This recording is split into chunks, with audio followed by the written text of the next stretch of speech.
Hello, my name is Kiri Pugh, and I'll be talking a little bit about nanotechnology and batteries.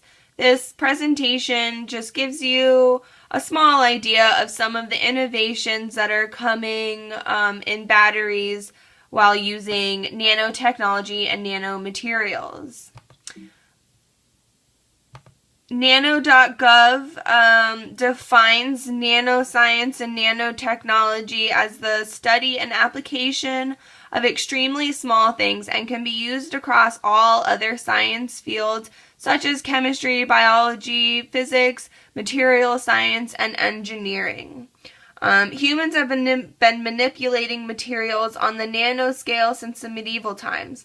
Artists have used silver and gold particles in their stained glass windows, which ultimately led to a change in the composition of materials. So while we haven't really been applying this type of science for very long, we have been manipulating materials on the nanoscale for quite some time.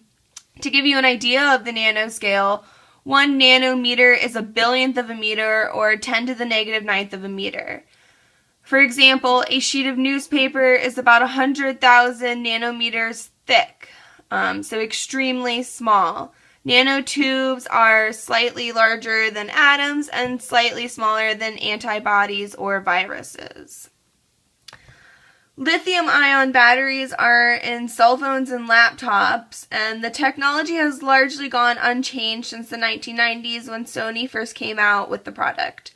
Researchers at the University of Maryland Baltimore campus have been inspired by snail shells in order to improve lithium-ion batteries because snails build complex nanostructures from inorganic materials like calcium carbonate. The manipulation of the sticky peptide and the carbon nanotubes into nanowires will turn lithium-ion batteries into ultimately smaller and longer-lasting devices. Lots of work on lithium-ion batteries is actually happening. For another example, a company called SACT3 has found a way to replace the caustic and volatile liquids in lithium-ion batteries to a non-volatile solid-state battery. There's a push to recreate the lithium-ion batteries from liquid to solid state because liquid state lithium-ion batteries are using violent and caustic reactions in order to power your devices. There's a lot of safety regulations because people store smartphones so close to their bodies and faces. This particular technology has the potential to be applied to car batteries, which would double the distance that they can drive from 300 miles to 600 miles on a single charge.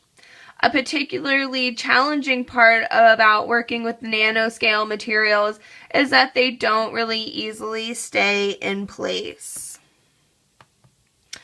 Next, I'm just going to show a little video of a TED Talk speech by Dr. Angela Belcher, who is the head of the MIT Biomolecular Materials Group and won the 2007 Time Magazine Award for Climate Change Hero.